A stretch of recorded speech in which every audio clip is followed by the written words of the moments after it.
Buenas tardes para todos. Bienvenidos a este curso superior de religión. Iniciamos este segmento de hoy o esta lección ya quinta y sexta en el nombre del Padre y del Hijo y del Espíritu Santo. Amén. Padre, me pongo en tus manos. Haz de mí lo que quieras, sea lo que sea. Te doy las gracias. Estoy dispuesto a todo. Lo acepto todo con tal de que tu voluntad se cumpla en mí y en todas tus criaturas. No deseo nada más, Padre.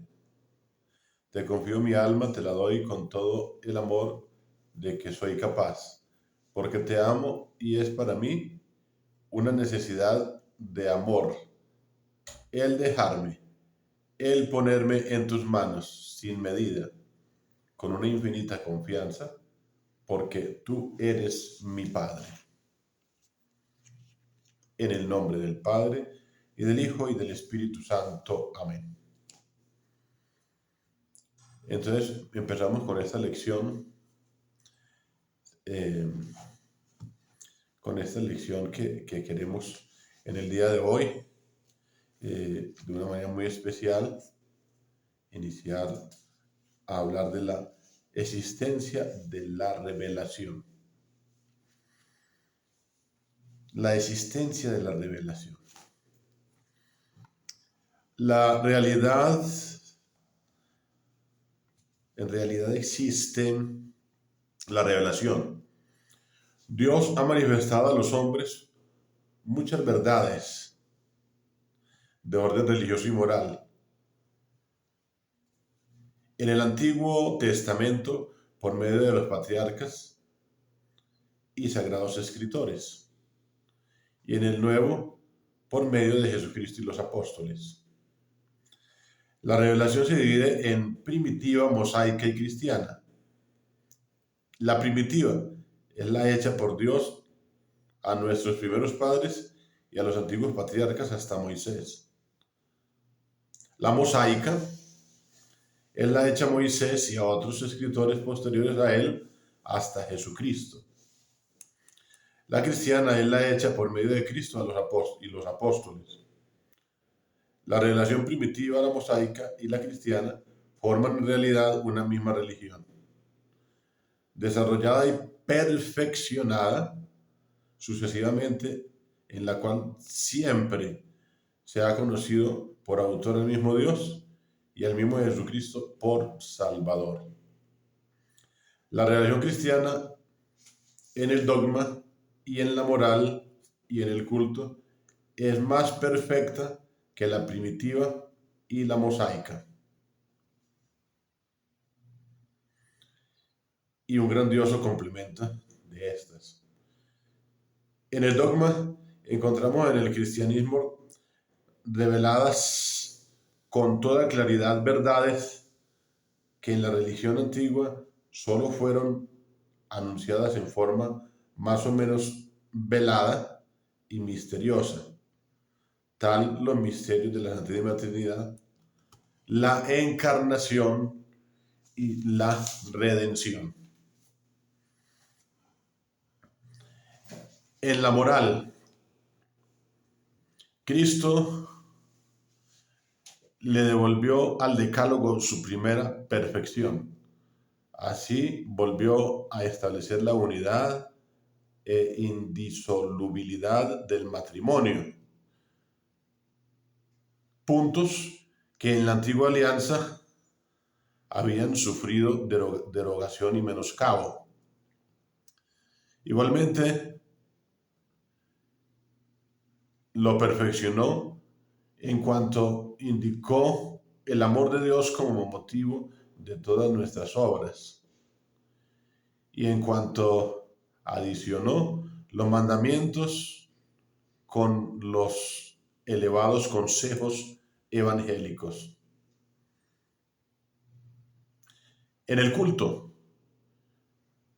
las ceremonias de la antigua ley no eran sino una sombra y figura de los sacramentos y ceremonias de la nueva, muy especialmente el santo sacrificio de la misa, centro de toda la religión. Pruebas de la revelación. En la revelación podemos distinguir un doble elemento, el elemento humano y el elemento divino. Y cada uno de ellos se prueba de diferentes maneras. El elemento humano consiste en el hecho histórico de la revelación, a saber, que en realidad existieron algunos hombres que enseñaron doctrinas y escribieron libros que decían ser revelados por Dios. Por ejemplo, que en realidad existió San Pablo y escribió las epístolas que se le atribuyen. El hecho histórico de la revelación se prueba como cualquier otro hecho histórico, a saber, por medio de los testigos que lo presenciaron, de los monumentos que lo recuerdan, de las afirmaciones de los escritores contemporáneos, por el estudio de las doctrinas expuestas, del lenguaje, de los datos históricos y geográficos, etc., del libro que se dice revelado, etc.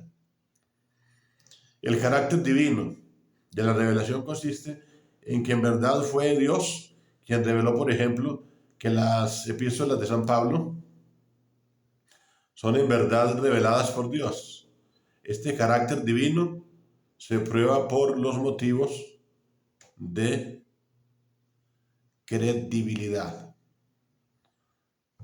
Motivos de credibilidad. Llámense motivos de credibilidad los argumentos que prueban el origen divino de la revelación. Son principalmente dos los elementos que prueban el origen divino de la revelación: el milagro y la profecía. Esos son los dos. Se llaman motivos de credibilidad porque hacen creíble y aceptable que la revelación en verdad venga de Dios. En efecto, siendo el milagro y la profecía obras exclusivas de Dios, cuando existen en favor de una doctrina, prueban con evidencia que ella viene de Dios. De otra suerte, Dios mismo nos indujera al error. Deberes para con la religión revelada. Las obligaciones fundamentales que tenemos respecto a la religión revelada son dos: averiguar cuál es y profesarla una vez conocida. Estamos obligados a averiguar cuál es, porque siendo incapaces de conocer por nosotros mismos en forma satisfactoria las verdades religiosas necesarias para salvarnos, no podemos despreciar los medios que Dios nos da para alcanzar este conocimiento. En consecuencia, quien duda cuál es la religión revelada está obligado a averiguarlo. Esta obligación no cobija a los católicos, quienes tienen la certeza absoluta de que están en la verdadera religión, por los evidentes motivos de credibilidad que la comprueban. Estamos obligados a profesar la religión revelada una vez conocida, pues lo contrario sería desatender la voluntad de Dios, quien por ella nos manifiesta lo que debemos creer.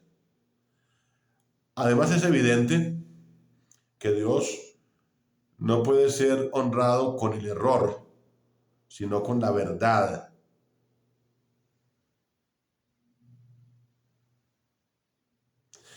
Y solo la religión revelada puede ser verdadera. Quienes están de buena fe en una religión falsa honran a Dios en ella a causa de su buena fe. Pero al oír decir que la religión católica es la verdadera, están en obligación de averiguar si es así y de abrazarla una vez convencidos de ello, entramos enseguida a comprobar que la verdadera religión revelada es la religión cristiana. ¿Y cómo lo comprobamos? Con este tema 6 o esta lección 6. La religión cristiana es la única revelada. Primero, la naturaleza, su naturaleza.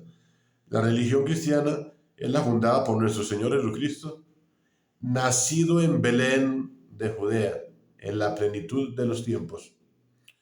En la plenitud de los tiempos significa cuando, de acuerdo con los designios de Dios, ya se habían cumplido las diversas profecías que lo anunciaban y el mundo estaba preparado para recibirlo. La religión cristiana encierra las verdades reveladas por Dios en la antigua revelación mosaica, más las nuevas verdades reveladas por Cristo y los apóstoles. La verdadera religión revelada. La religión cristiana es la revelada por Dios, en consecuencia la única religión verdadera, que todos los hombres deben abrazar. Sabemos que la religión cristiana es divina y la única religión revelada, porque Cristo lo confirmó con pruebas que certifican inequívocamente su carácter divino. Pruebas de su divinidad. ¿Cuáles son las pruebas de su divinidad? De tres maneras principales se prueba que la religión cristiana es divina. Esto es revelada por Dios. A saber, por los milagros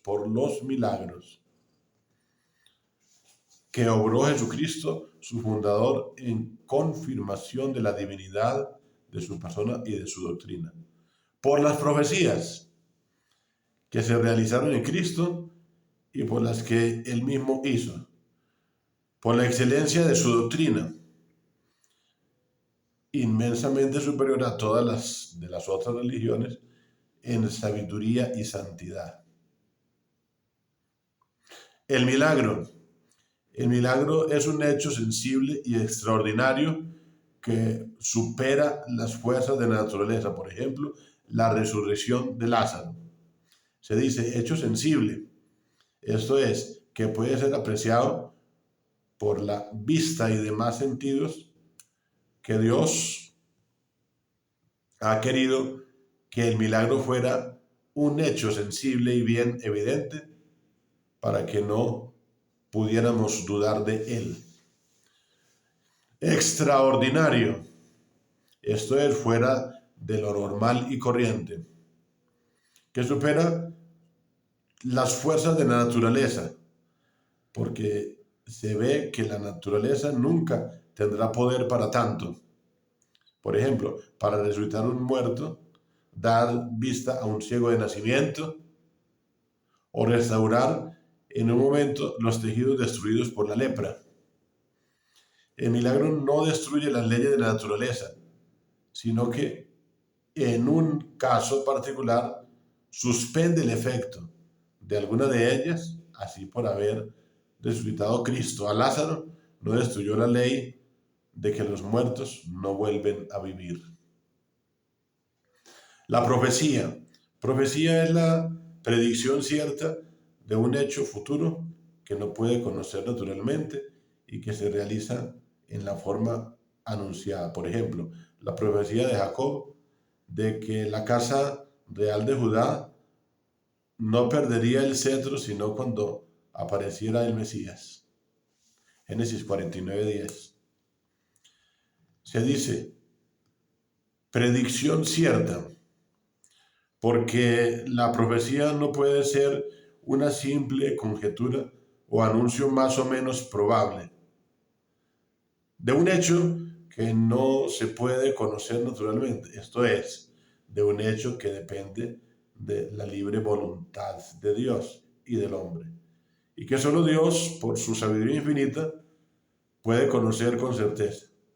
Cuando el hecho depende de causas naturales, por ejemplo, la predicción de un eclipse, de un temblor, del resultado de una enfermedad, etc., no es profecía porque entonces se puede conocer naturalmente.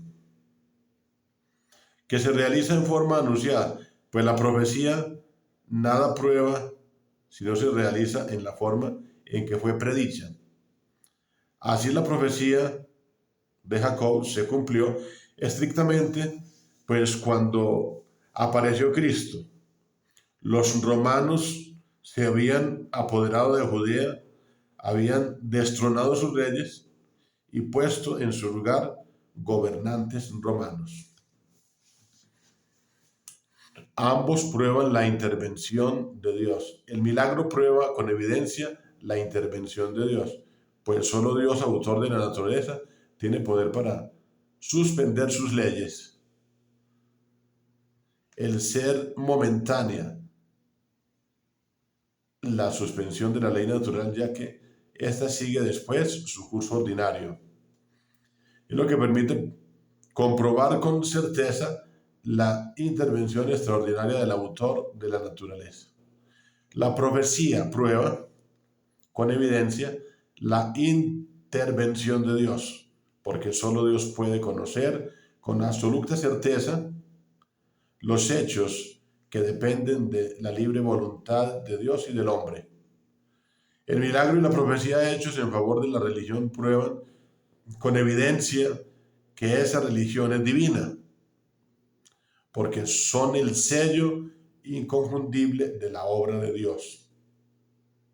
Es imposible que haya verdaderos milagros o profecías en confirmación de una religión falsa, porque el milagro y la profecía no pueden venir sino de Dios. Y si Dios los hiciera en confirmación de una religión falsa, Él mismo nos induciría al error, lo que no podemos concebir. ¿Cómo me alegra pues saludarlos y incentivarlos, moverlos para que ustedes sigan bien juiciosos, estudiando conmigo, estudiando esta obra magna, esta obra grande de la religión cristiana, de la religión católica, ese curso superior de religión, en el que resaltamos el dogma, la moral, el culto, la apologética, y en el que rescatamos la sana doctrina en este mundo confundido, en este mundo lleno de confusión, en este mundo lleno de división, en este mundo lleno de la pérdida de la fe. Dios los bendiga, Dios los guarde, que Dios los ayude en todos sus propósitos y proyectos. En el nombre del Padre, y del Hijo, y del Espíritu Santo. Amén. Dios los bendiga a todos.